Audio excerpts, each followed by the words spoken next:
Bem-vindos! Hoje vamos mergulhar num texto assim de enorme peso, né? Gênesis capítulo 6, na versão Almeida Revista e Atualizada. É um capítulo que descreve uma viragem bem dramática na história bíblica inicial. A narrativa começa já de um jeito intrigante, a humanidade multiplicando-se. E aí aparecem os filhos de Deus, que se interessam pelas filhas dos homens. E disso surgem os gigantes. Figuras descritas como valentes, varões de renome. Quem seriam esses filhos de Deus, afinal? Olha, essa é uma daquelas perguntas que ecoam há séculos. As teorias são muitas, né? Alguns pensam em anjos caídos, outros, talvez a linhagem de Sete misturando-se com outras, ou até figuras de poder, tipo reis. O texto não crava, mas o resultado é um cenário que, bem, parece problemático. Uma transgressão, quase. Tanto que a reação divina vem logo em seguida. Sim, uma decisão de limitar a vida humana, 120 anos. A justificação é que o ser humano é carnal.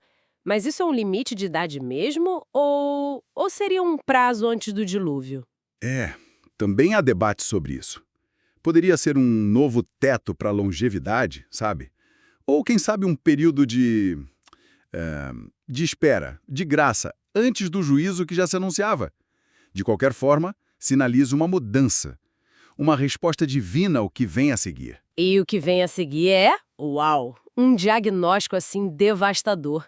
O texto diz que Deus viu que a maldade do homem se havia multiplicado na terra. E mais, era continuamente mal todo o desígnio do seu coração. Nossa, é uma visão muito sombria da condição humana naquele ponto. E leva a algo chocante, o tal arrependimento divino. O texto diz que Deus se arrependeu de ter feito o homem e que isso lhe pesou no coração. Essa ideia de Deus se arrependendo é forte. É teologicamente complexa, sim. Não é bem um mudar de ideia, como a gente entende, né? Talvez mais uma dor profunda perante o rumo que a criação tomou. Uma reação relacional mesmo. E a decisão é radical. Fazer desaparecer quase tudo. Homens, animais, répteis, aves. Quase tudo, porque no meio dessa corrupção toda aparece uma figura de exceção, Noé. A narrativa é clara. Ele achou graça diante do Senhor. O que o diferenciava tanto? Bem, o texto descreve-o como homem justo e íntegro entre os seus contemporâneos, e que andava com Deus. E isso num contexto onde, como o texto diz, a terra estava corrompida e cheia de violência. Basicamente, todo mundo tinha se desviado. A justiça de Noé brilha nesse cenário, né? É a ele que Deus comunica o plano, o de destruição, resolvida a cabo de toda a carne, mas olha só, também um plano de salvação. E aí entra a famosa arca. As instruções são, nossa, super específicas. Madeira de cipreste, compartimentos internos, vedação com betume. E as dimensões exatas. 300 côvados de comprimento, 50 de largura, 30 de altura. Isso dá quanto, mais ou menos, em metros? Só para ter uma ideia. Olha, um côvado era uma medida antiga, né? Baseada no antebraço. Talvez aí uns meio metro, por aí. Então, 300 côvados, estamos falando de algo como 150 metros de comprimento. É uma embarcação colossal. E as especificações continuam. Uma abertura em cima para a luz, uma porta lateral, 3 pavimentos. A precisão é, de fato, notável. E o propósito dessa estrutura gigante? Era bem claro, preservar a vida durante o dilúvio que viria. Noé, a esposa, os 3 filhos, Sem, Cã e Jafé, e as noras. Todos eles deveriam entrar. E com eles, pares de todos os seres vivos, 2 de cada espécie, macho e fêmea. E, claro, comida para todo mundo.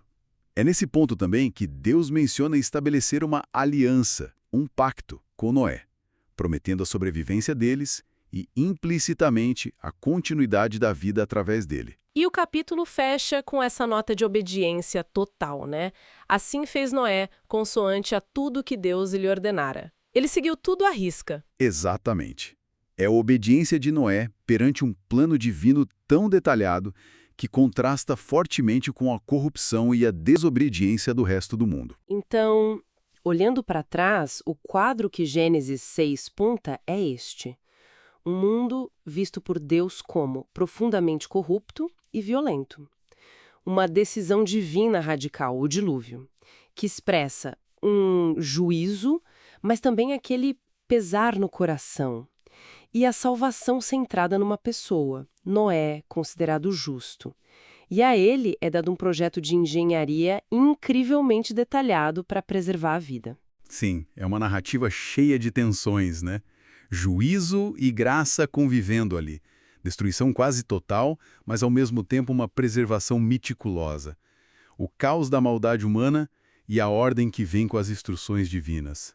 E essa aliança com Noé, no meio da destruição iminente, já aponta para um recomeço. Fica uma questão no ar, talvez, toda essa precisão, sabe?